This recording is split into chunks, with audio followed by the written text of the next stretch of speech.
Good afternoon, everyone. If I could have your attention, my name is Mark Crowell. I have the privilege of serving as the Dean of the Vackar College of Business and Entrepreneurship at UTRGV, and I'd like to welcome you all here today. Thank you so much for coming. It's a real pleasure to have so many old friends and to get to meet new people. And that was the original purpose of this event, to bring the business community of the Valley together to the fullest extent we possibly could. For those of you who were with us last year, you'll recognize that we have moved the venue. We came from the Upper Valley to the Lower Valley. And we're going to move this event every year to a different location in the Valley because, of course, we're here to serve the entire Valley. So, again, thank you so much for being here today.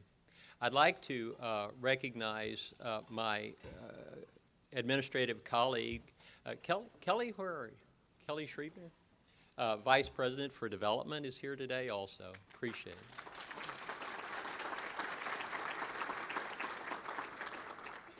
I'd like to take this opportunity to thank all of our table sponsors. Obviously, without your sponsorship, this event would not be taking place today. A full list of our table sponsors is available in the program.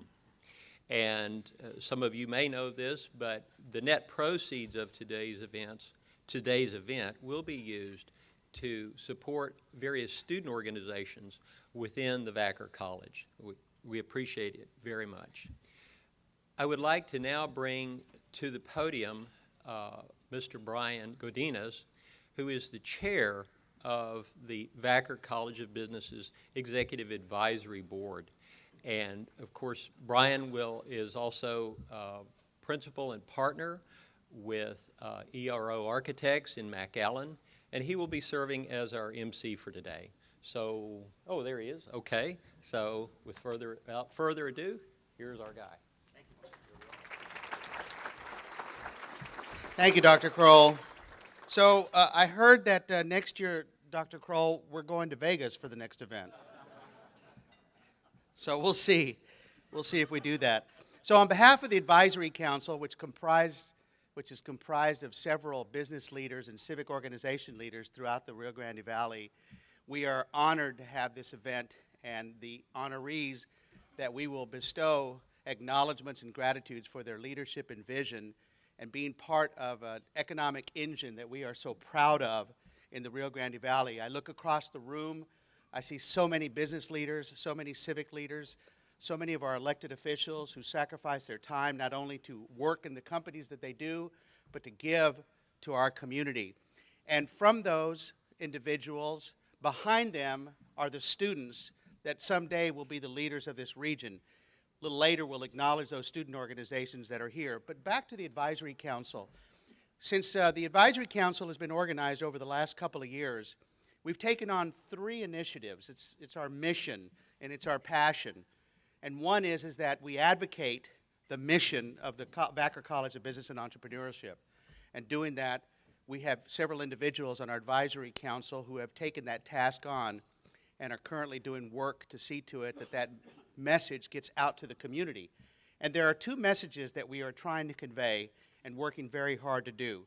One of them is engagement. And engagement, from our perspective, is for companies throughout the region to connect to the students of the College of Business and Entrepreneurship. It may be in the form of an internship, it may be in the form of job shadowing, or just a chance to maybe even mentor some of the students at the college. We, at our firm, have had the pleasure of having 4 interns come in through our business, and we've eventually hired them. And just recently, they've always been through the marketing and communication side, but we actually created a position for information management services, and we just hired our latest intern to now run that group beginning in January. And so I just want to do a shout out to Maria Leonard. Where are you, Maria? Wherever you are, there you are. I'm going to tell you something about her. She's just a saint when it comes to bringing talented folks over to your company and having them be a part of your organization. And so I encourage each and every one of you to get to know her as soon as you can. Back to the advocacy for just a minute. I also want to acknowledge Dr. Sharon Skembry. She has been part of helping us get that message out. So I want to acknowledge you, Sharon, wherever you are. Sharon, where are you? There she is. Thank you, Sharon. So they're part of the sharing and they're part of the engaging of our council. The last component is our fundraising. And we're working very hard with the fundraising efforts to be able to bring in and or support professorships at the College of Business. And we're taking on some tasks to do that. So we got some strong individual pushers who are trying to go out there and see what we can do to help the professorships at our college. And behind that on staff is Jay Sombrano. He's just been doing a great job. Jay, where are you? There you are, Jay. So thank you so much. And lastly, every one of you who has been a former advisory council member or is currently advisory council member, can you please stand just so that we can acknowledge you for all the time that you've sacrificed and dedication? I know you're out there.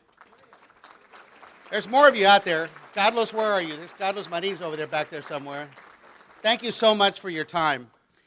All right, so with that, I am now ready to introduce our keynote speaker.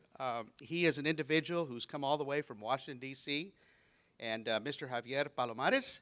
And with that, we have a video that we're going to roll as a form of introduction of this incredible individual.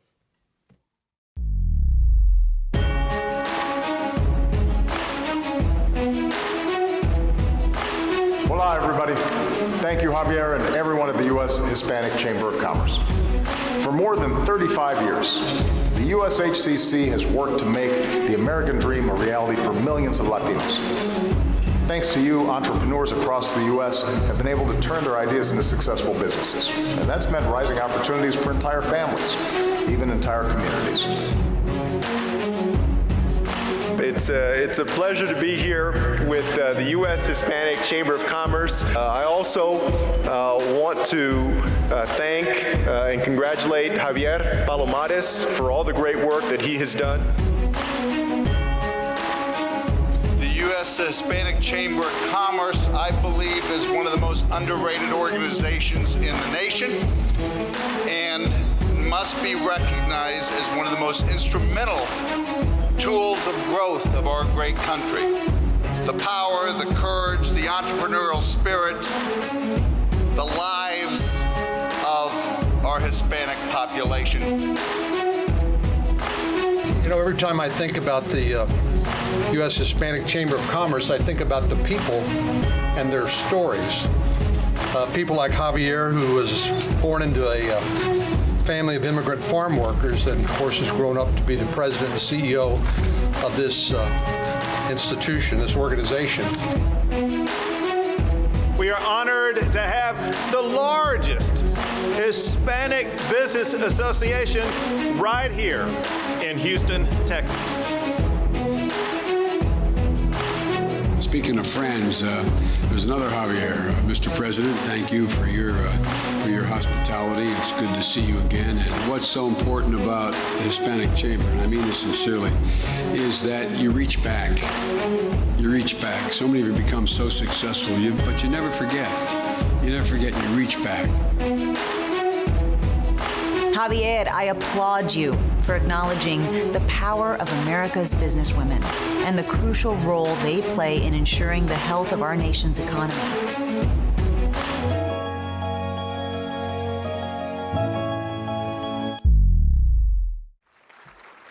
So with that, please welcome up to the podium the President and CEO of the U.S. Hispanic Chamber of Commerce and a University of Texas Pan American alum, Mr. Xavier Palomares. Huh? Business school alum. Excuse me. Buenas tardes. It's good to be back in the Valley. So we're going to Vegas next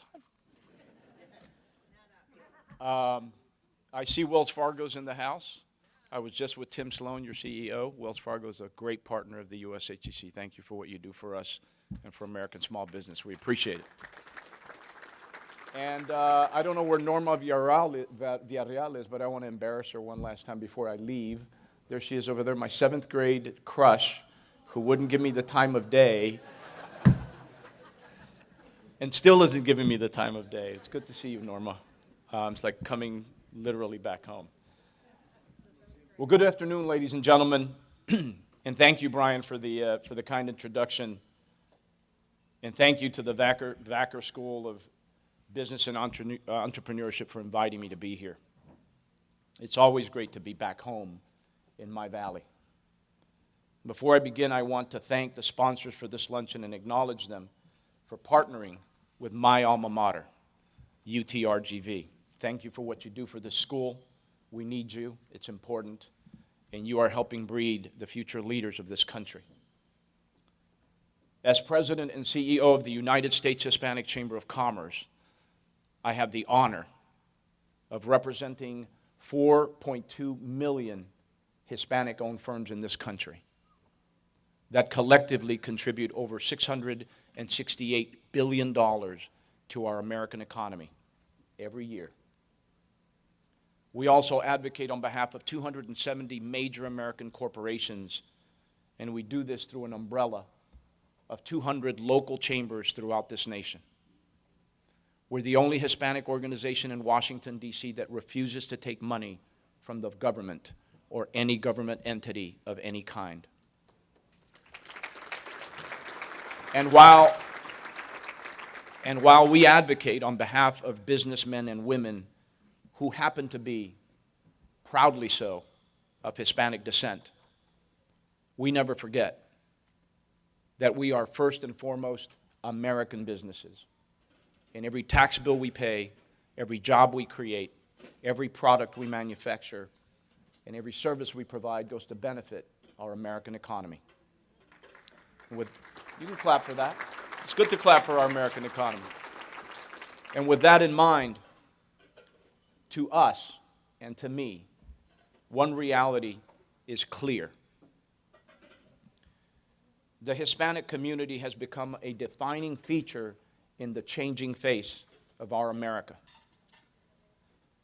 But with that, we all have a responsibility.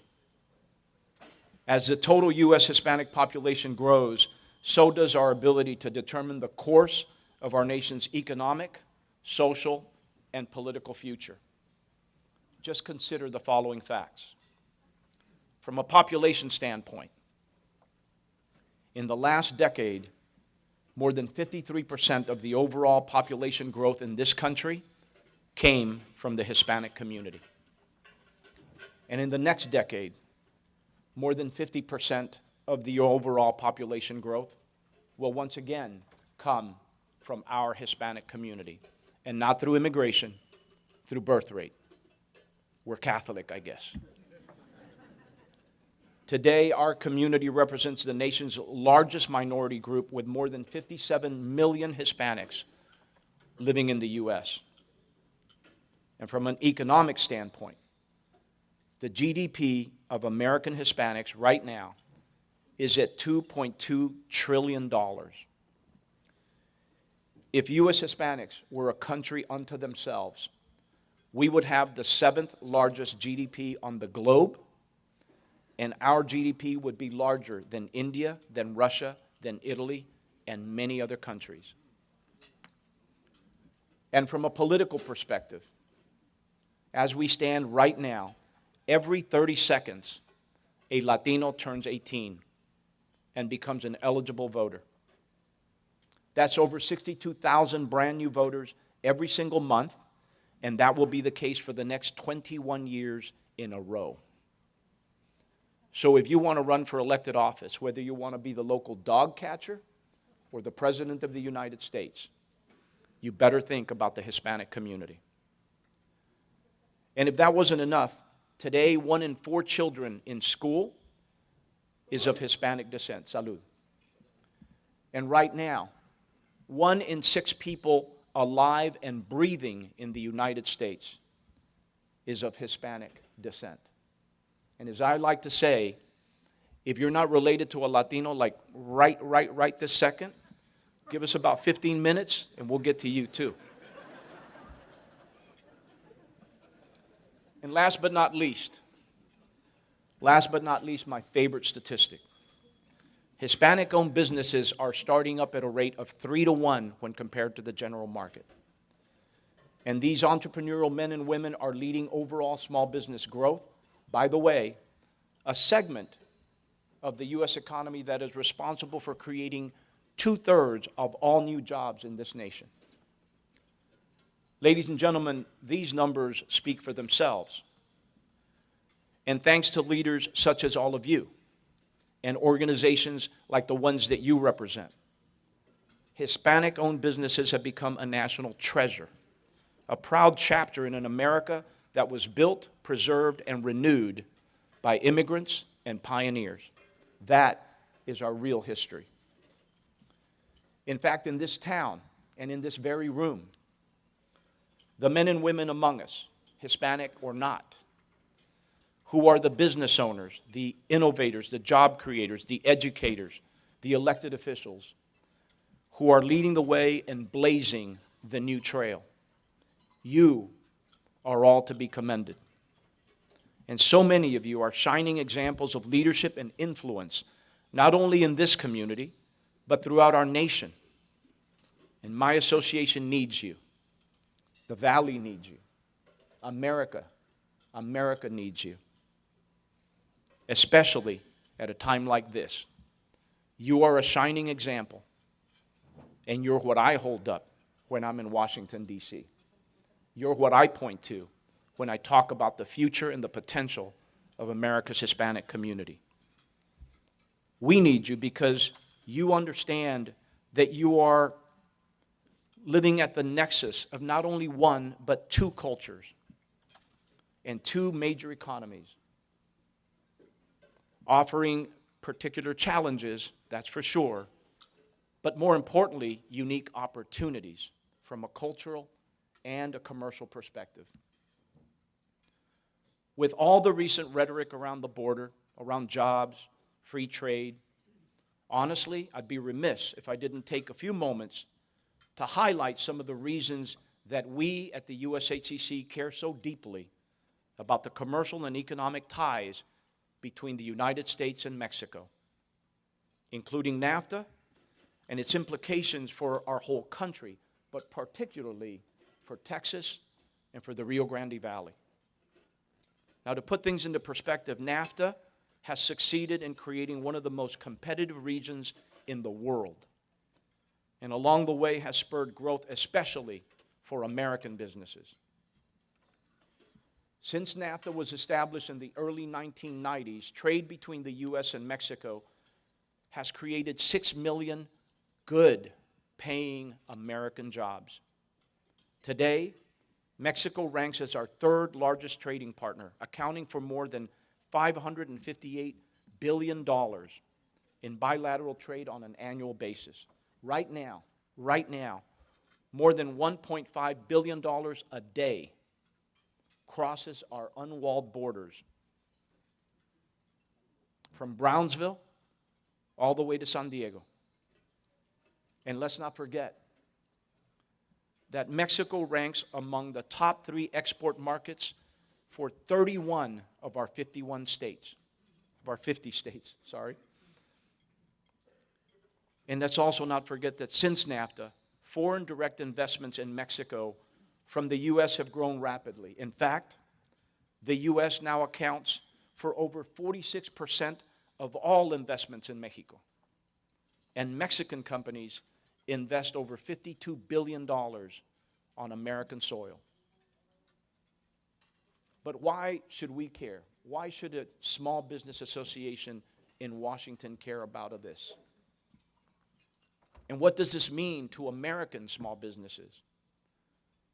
Well, I think that the people of the Rio Grande Valley know better than most. The bottom line is this. Of the American companies that do engage in foreign trade, 98% of them are actually small companies, not the big corporations. And when you consider that it is the small businesses that create 70% of all new jobs, this is very much a critical issue for my association and should be for all Americans. And that is why the USHCC cares. And in terms of this state's economy specifically, Texas exports approximately $93 billion worth of goods to Mexico every single year. In fact, almost 40% of all Texas exports go directly to a buying partner in Mexico, supporting over 1 million American jobs right here in the Lone Star State. Now, that being said, it doesn't mean that we should turn a blind eye or a deaf ear to the very real concerns that exist between our two nations and that accompany this key relationship. Of course not. Addressing the trade deficit with Mexico, addressing border security, addressing immigration reform, and a host of other topics from labor standards all the way to environmental stewardship is critically important. But we believe that it is appropriate to update and renegotiate NAFTA. After all, any piece of legislation that's over 25 years old should be updated. But all this talk of ripping up NAFTA and throwing it away, that will never happen. That is bombastic language, and frankly, it's counterproductive. We need an agreement that reflects the realities of the 21st century. And at the USHCC, we propose that we upgrade from the North American Free Trade Agreement to the North American Fair Trade Agreement for our region and for the people of our country. And speaking of our country, I travel all over this place. Today is Friday. Today's Friday. This is my 5th flight, and I have one more left before I end my work week. I was in New York yesterday. I was in D.C. the day before that. I was in Philadelphia the day before that, and I think I started off in Austin. I spend a lot of time in communities all over this country. And for the last few months, I've noticed that we've been way too focused on the labels that divide us. Labels like young and old, men and women, liberals and conservatives, immigrants and native born, white, black, and even Hispanic. But that time is over. Now it's time to stop being Democrats or Republicans, and it's time to go back to being Americans. And to get back to doing what we do best, driving businesses that are the very lifeblood of the greatest economy ever known to mankind. And I hope that all of you will join us, that you'll join us in helping make that happen right here in the Rio Grande Valley and wherever your travels or your business takes you. And in closing, please join us. Let us all work together to defeat the climate of discord and division now more than ever. We must speak with one voice, an American voice, for unity and for prosperity. And I know that through collaboration, hard work, and entrepreneurship, that we can add our own little thread to that beautiful tapestry that is our country. Thank you for having me. I love the Valley, and it's always good to be back home. Gracias.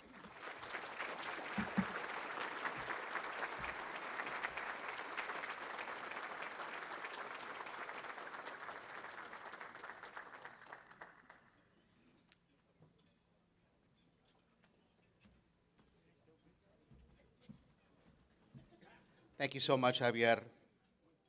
And we want you to know that the Rio Grande Valley appreciates you, we support you, and we love you.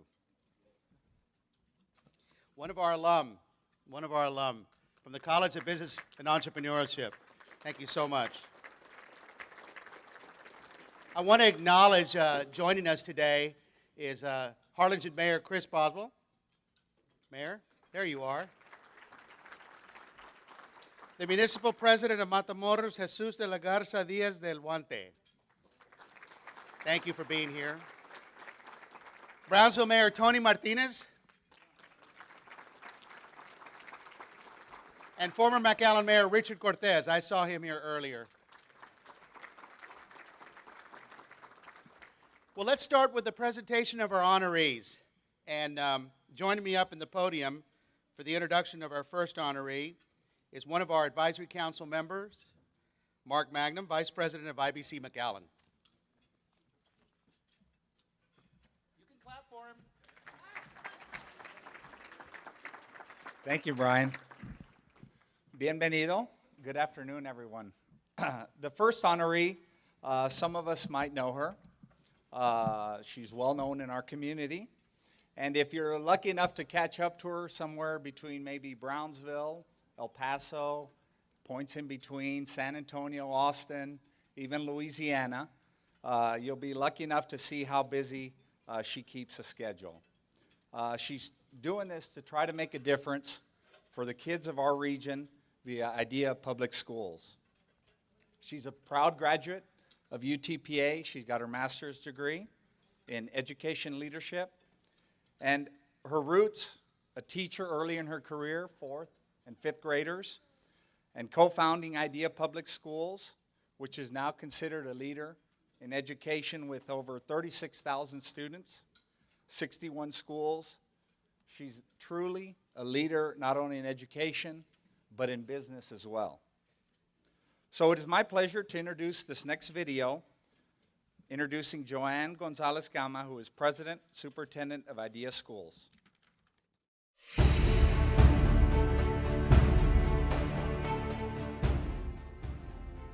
My name is Joanne Gonzalez Gama, and I grew up in the inner city of Houston, Texas, actually. I was born and raised in Houston, went to elementary, middle school, and high school in Houston. Actually graduated from Sam Houston High School in 1993. Well, probably like many kids growing up in a low-income community, in a low-income household, I've worked, I mean, as far back as I can remember, I worked, you know, when I was in middle school, I babysat a lot.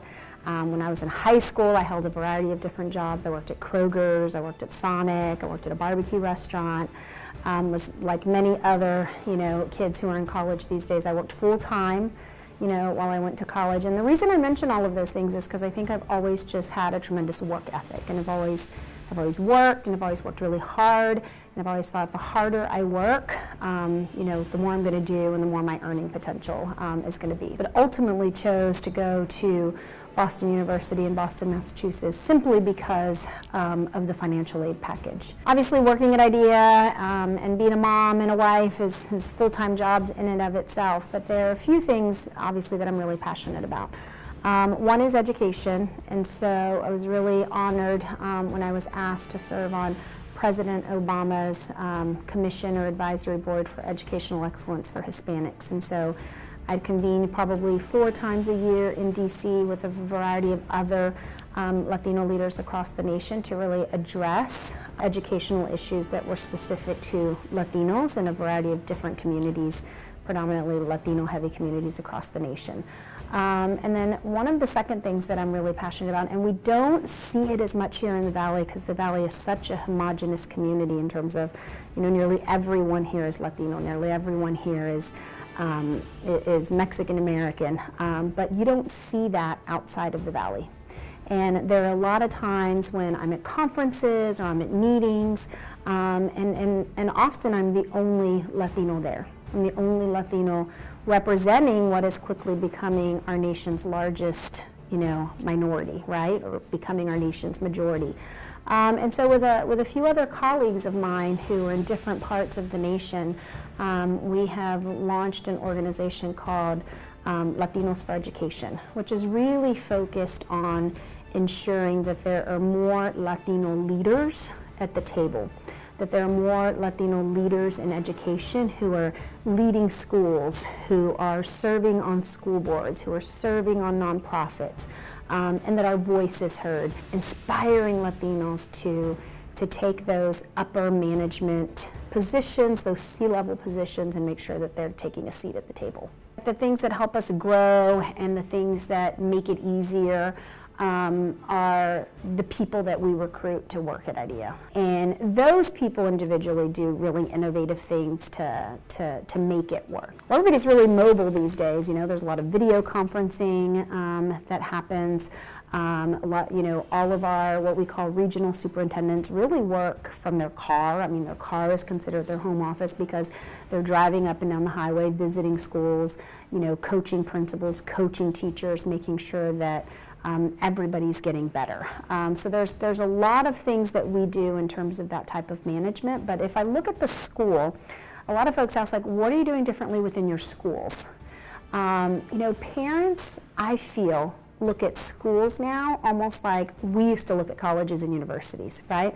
Particularly if you're thinking of middle school, and especially if you're thinking of high schools, right? People are looking at the high school experience in terms of, what do you have to offer, my child? In those early years, one of the things that we looked at closely was demand. And people say, why do you have 61 schools? We have 61 schools because there are still students and families that are applying to IDEA that we're not able to admit, that we don't have room for in terms of our school size. We had over 45,000 students apply for those 6,000 spots that we had. We're going to continue to grow here in the Rio Grande Valley.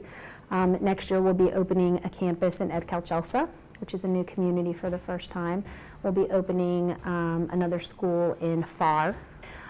This year we opened a school in Rio Grande City, which is taking us to Starr County for the very first time. We're going to continue to add schools in San Antonio. I think our goal in San Antonio is that no matter where you live in San Antonio, you're 10 minutes from an IDEA school.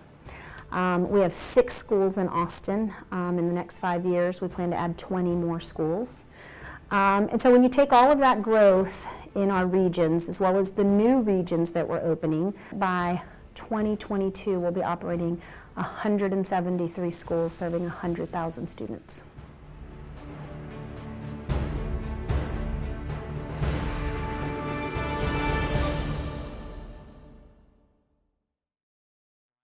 Gonzalez Gamma.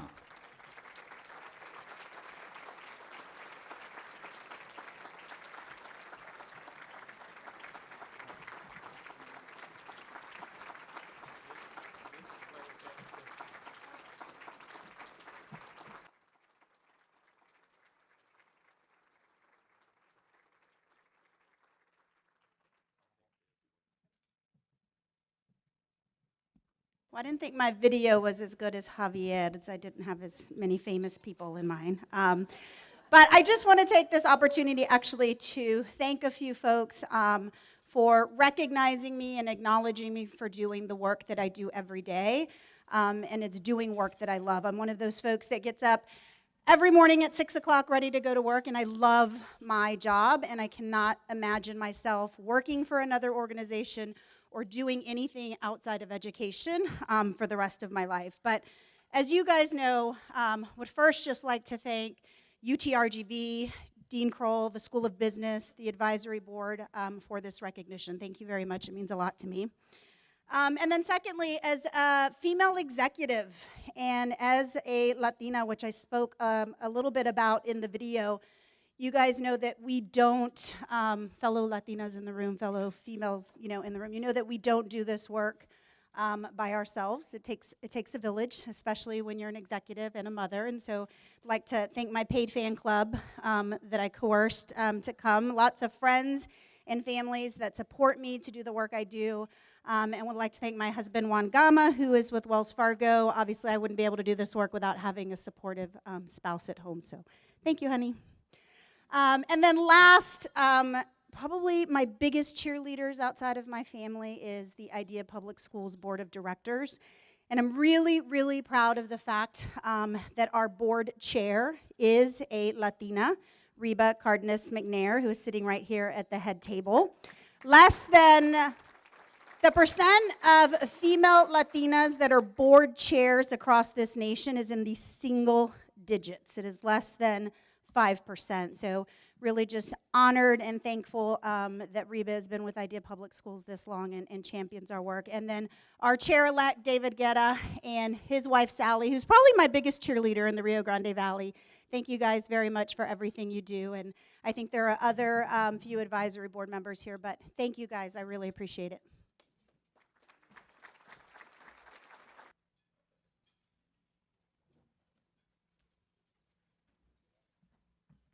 Thank you, Joanne. Well deserved. Our next presenter for our next honoree is the distinguished Mr. Sergio Arguelles, Chairman of the Board of FINSA. Sergio. Muy buenas tardes a todos. Ahora sí ya, perdón. Amigos todos, Dr. Mark Crowell, Dean of Vackar and Entrepreneurship of the University of Texas. Presidente Municipal Jesús de la Garza, amigo Tony Martínez, Mayor de Bronzeville, Chris Boswell de Harlingen, amigos todos.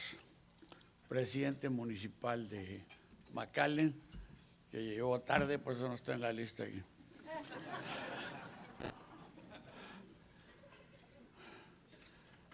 It's a very simple task to introduce to you a great friend of over 50 years, whom I respect.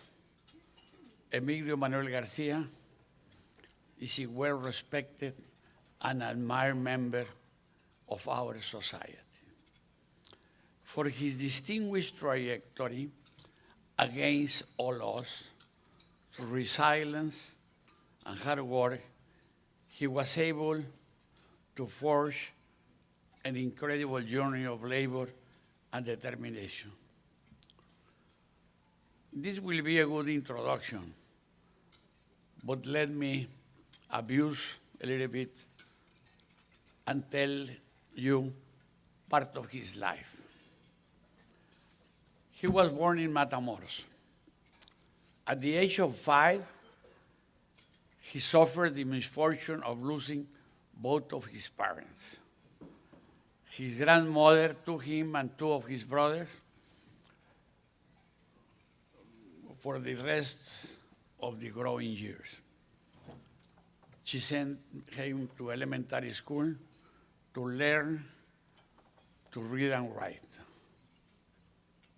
But then, seeing the lack of economic growth in the family, he looked for a job and found courage and engulfed himself in hard work.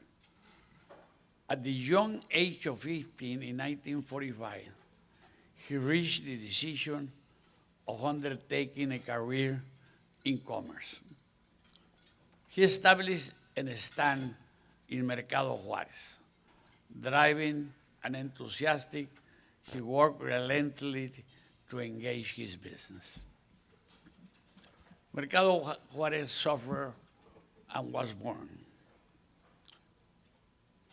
Even in the midst of this endeavor, he found time to read and study with a predilection for the classics and authors of the 20th century.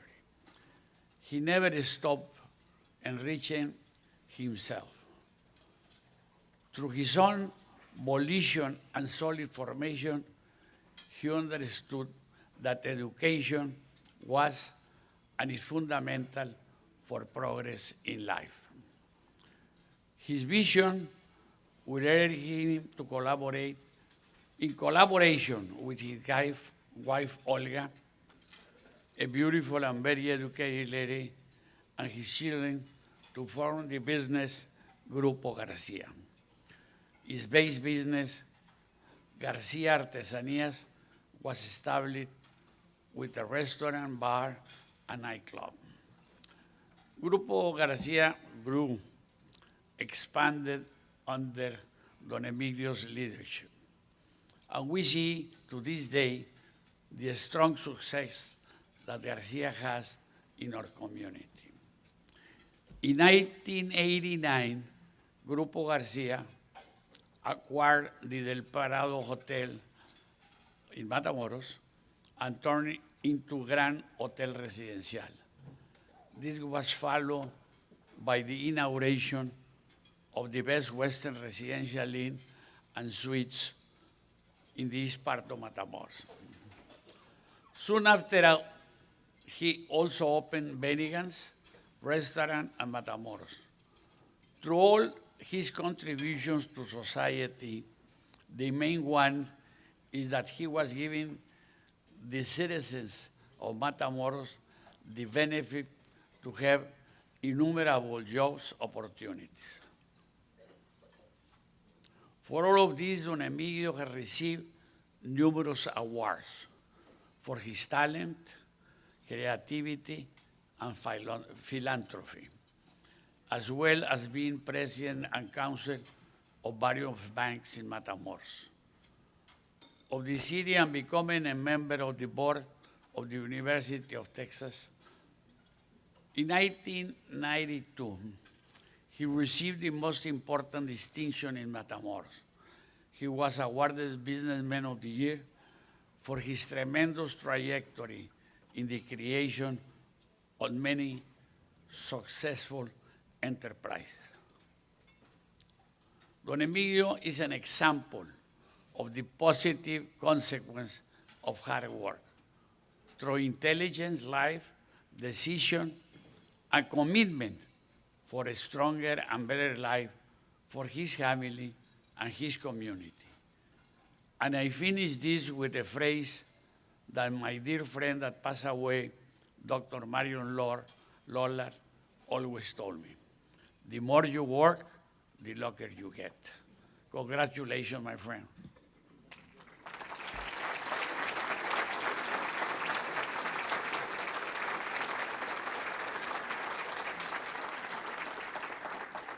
A continuación van a pasar un video de Don Emilio.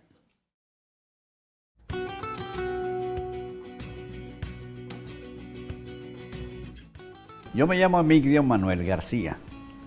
Soy nativo de la ciudad de Matamoros, Tamaulipas. Y el primer trabajo que encuentro es en el mercado Juárez de Matamoros, Tamaulipas. Ahí empecé de 8 años de edad. En un negocio, y en otro negocio, y otro negocio, y al fin, ya para el 42, 44, trabajo en un negocio de un señor Castañeda que tiene una joyería de plata muy grande. Y ahí empiezo a tener más relaciones con norteamericanos de todos los niveles. Y estamos hablando a mitad de la guerra, Segunda Guerra Mundial. Venían pero muchísimas cantidades a Matamoros, a conocer Matamoros, México. No tenían experiencia de conocer algo de México. Entonces ahí empezó a crecer mucho los negocios del mercado Juárez, al calor de ese comercio que generaron estas personas de los ejércitos de Estados Unidos de Norteamérica. Y con ellos pude aprender inglés y aprender muchas cosas que desconocía, pero gracias a la interacción empecé a oírlos y aprender, y a oírlos y aprender, y luego empecé a preguntar cuando tenía duda. Me empiezan a crear ciertas dudas y empiezo a darle causa un poco mejor a mi inglés. Y al mismo tiempo me digo, yo voy a tener que estudiar y hacer mis propios estudios, necesito prepararme mejor. Y conseguí tener una educación más o menos pasadera, de tal manera que no pudiera avergonzarme de mi lenguaje ni de mi forma de ser. Y mi forma de ser, entre ellas, es andar siempre limpio, muy limpio.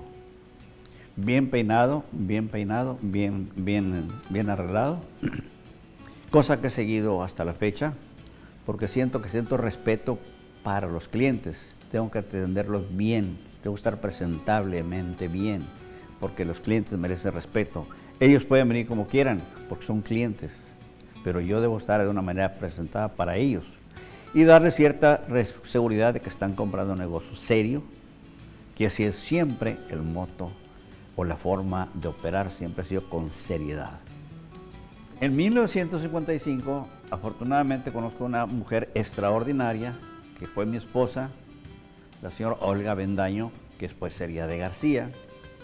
Desgraciadamente hace 3 años la perdí, pero fue una madre ejemplar, con quien procreé 5 hijos, que es Eduardo, Raúl, Fernando, Marta y Georgina, que están alrededor mío todavía, pero ya están felizmente casados todos, y en sus carreras algunos y otros apoyan con los negocios.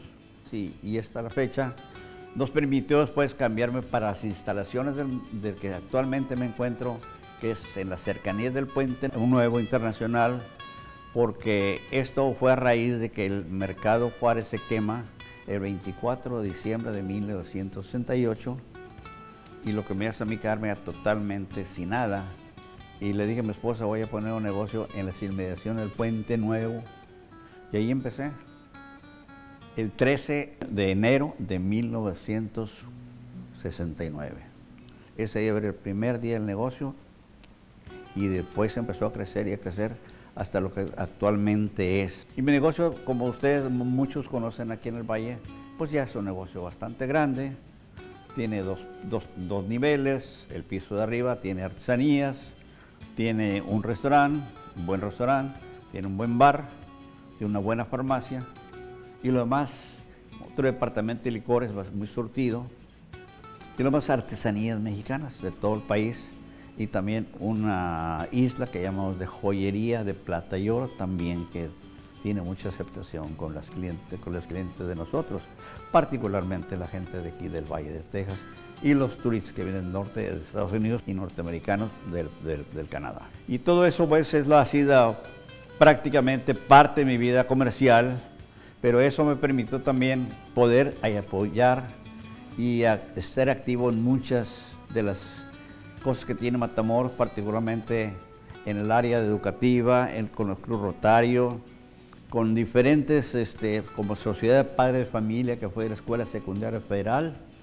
Eso me permitió tener también muchas amistades y conocer mucho la gente de Matamoros, con la cual he convivido muchos años. Y me siento muy satisfecho hasta ahorita de todos estos logros que mi modesta vida me ha podido conceder, gracias a mi familia, que ha sido mi gran apoyo, que ha sido mi gran ayuda, así como pues todas las personas que nos rodean. Aprecio mucho y valoro mucho su amistad y su cariño y su afecto.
A free lunch too. Thank you. Thank you very much. Muy buenas tardes, estimables damas, caballeros, amigos, familia. Aquí se encuentra mi familia. Les voy a suplicar que se pongan de pie, por favor. This is my family. I want you to recognize them, all my family.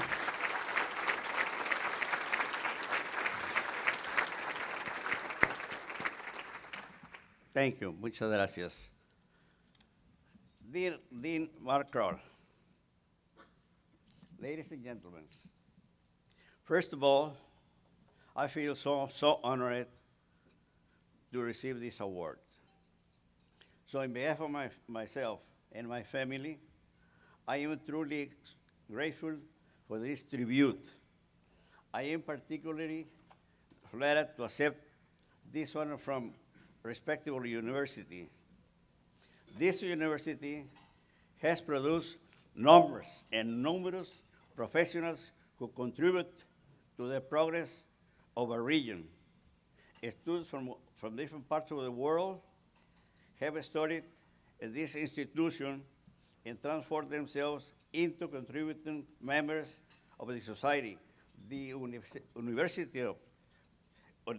Our university transforms lives, and I am proud to be part of it. Thank you very much. I really thank you very much for all. Thank you. You've been so kind for me. Thank you. Nice and friendly friendly faces all over around here. Thank you very much. Have a nice afternoon. Thank you, Dean Crowell.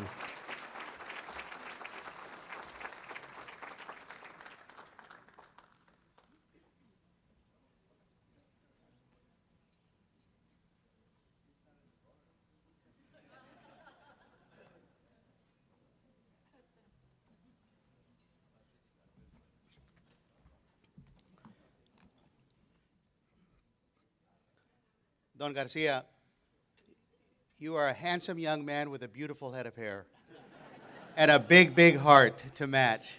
Congratulations for all your accomplishments.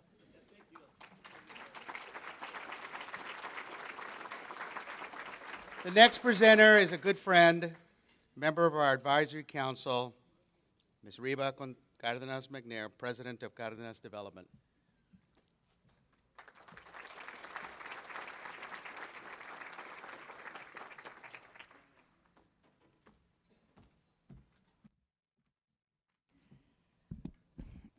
Good afternoon. I am here because to introduce you to someone I've known since high school. Our dads were friends, and he is Nick Serafi Jr., who is president of Proficiency Testing Services. This company specializes in providing quality management testing programs used by clinical laboratories and healthcare organizations to evaluate, monitor, and improve the accuracy and reliability of their diagnostic test results.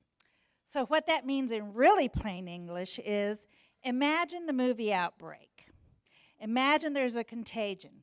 You want your lab to have the right result.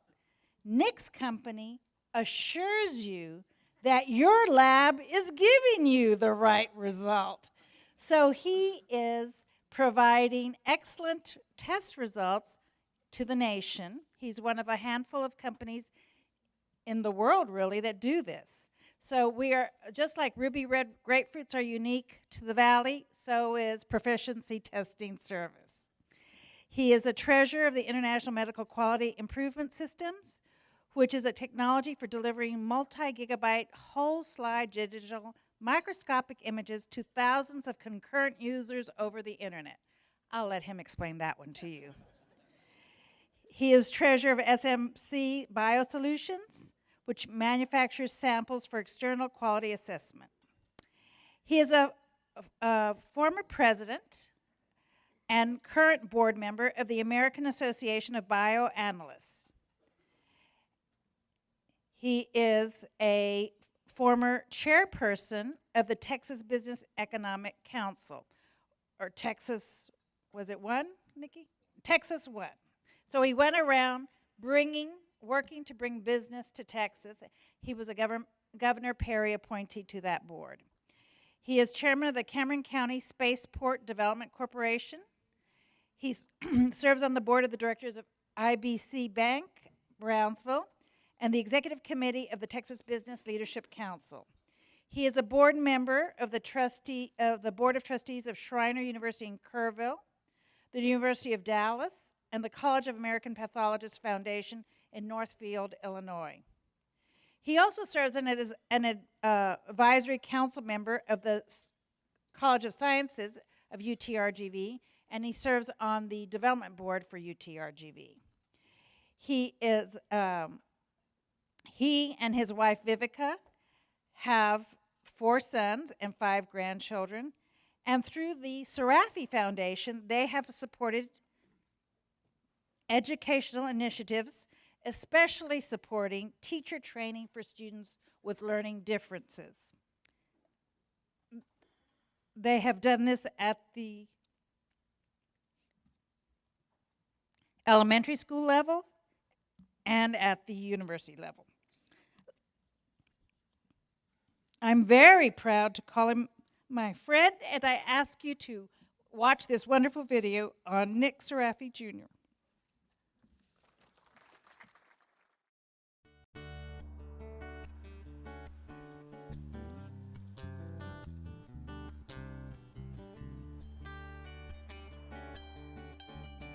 My name is Nick Serafi Jr., actually. My dad was also Nick Serafi. He met my mother who was a music teacher at the University of Texas in Austin. Shortly after World War II up there, while he was a student, they moved to Brownsville in 1951 and set up the family business. Shortly after, in '57, I was born, and I'm a product of the Brownsville Public School System. Graduated in 1975. I was actually working in the family business while I was in high school because back then Brownsville High had split sessions. Subsequent to that, I attended Texas Southmost College for a year and a half and then transferred to the University of Texas and received a Bachelor of Arts degree in microbiology.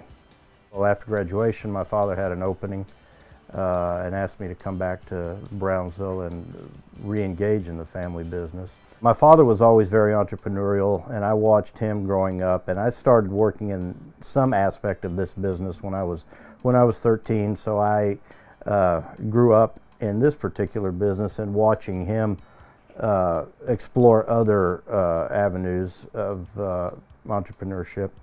He was really my mentor. My wife is also a Brownsville native, Vivica Crowell. Her family has been here, I think she's 6th generation. We have 4 children, 4 boys. They are our pride and joy. In addition to that, they've given us 4 grandchildren, which is a big part of our lives.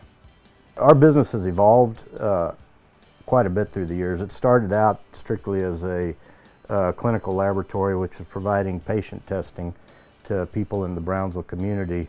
We don't do that anymore. We sold that component of our business in 1988 and concentrate on providing external quality control programs for clinical laboratories, pathology laboratories, and any type of laboratory that's testing body fluids or body tissues. Throughout the United States and internationally, we currently service about 28,000 laboratories in the United States and another 5,000 internationally.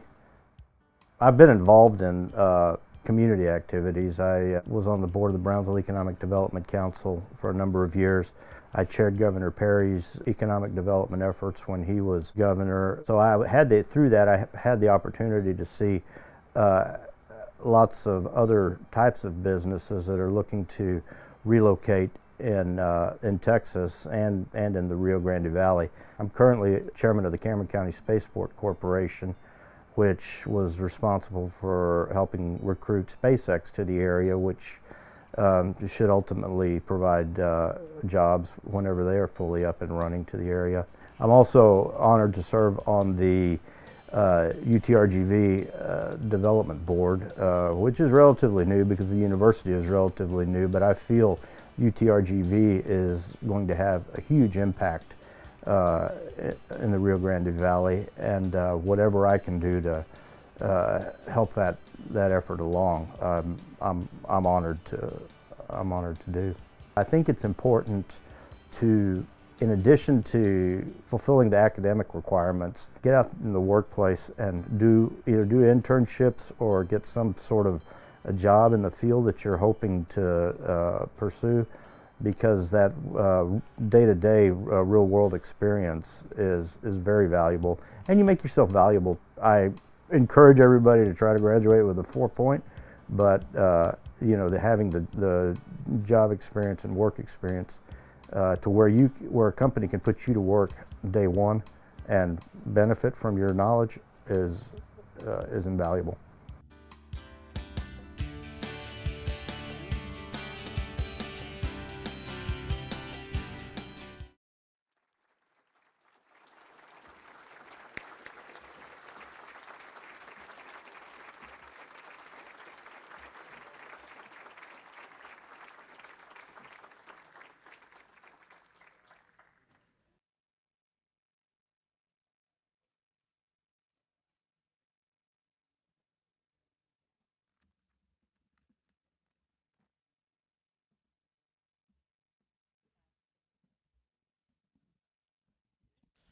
Yeah, well, thank you, Reba.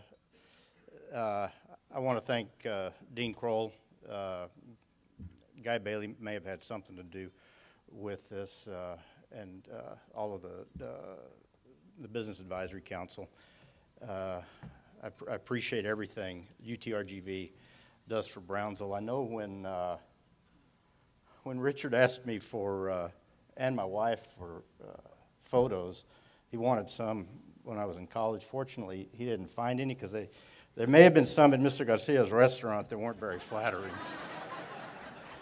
Probably on the bar side. Anyway, and when he did this interview, at the time I just had four grandchildren, and last Thursday, Luca Serafi was born in Dallas, so now I have 5 grandchildren.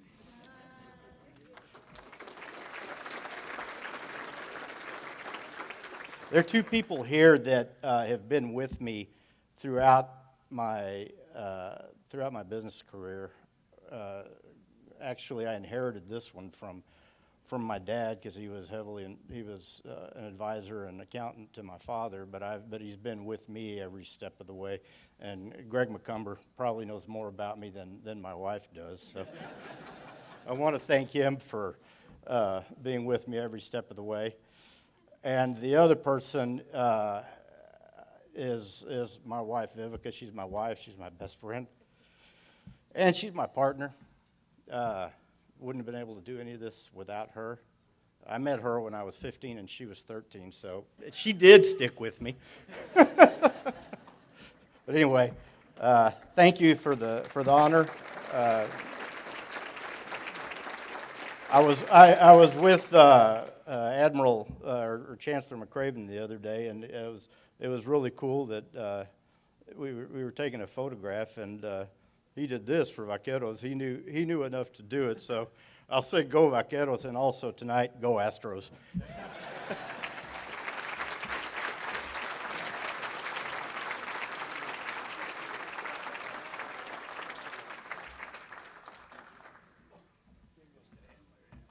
Congratulations, Nick. And by the way, that's a really nice head of hair in that little high school picture of yours.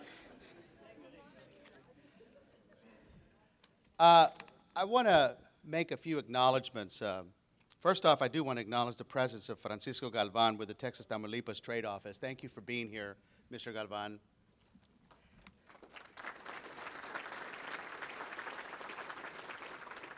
Our sponsors, everyone who made a donation to buy a table and be a part of this, we appreciate that. As Dr. Crowell said earlier, your funds are going to be well used with our students.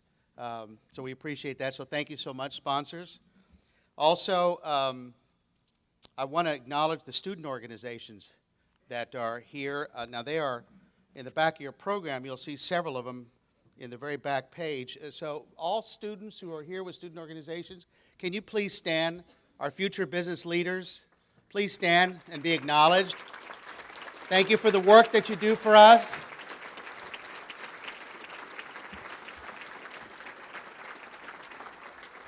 Thank you. My fellow advisory council members, these are the individuals that helped pull this event, and worked very hard to get this event the success that it is, and we'll be back next year, so you'll be hearing from some of us again. I also want to acknowledge Dr. Crowell's staff for all the work that you all did in helping us put this together. I've already mentioned Sharon and Jay and Maria, as well as Dr. Linda Matthews, and Magda Martinez, Dalen Ruiz, Ricardo Camargo, who did all the videos. Good job on the videos, by the way. Where are you, by the way? Yeah, good job on those videos, man. And last, Gabriela Flores. Thank you so much for all the work that you did there. Mark, is there anyone else? Is that it? Are we good? Can I officially say we're done and we close our event? All right, we're finished. Again, to our honor, well, first off, Mr. Xavier Palomares, thank you so much for being here. Appreciate you coming. And then to our honorees, Joanne Gama, Don Garcia, and Nick Serafi, congratulations again. Keep going, keep doing what you're doing. We appreciate that. All right, good afternoon. Be careful going home. Thank you so much.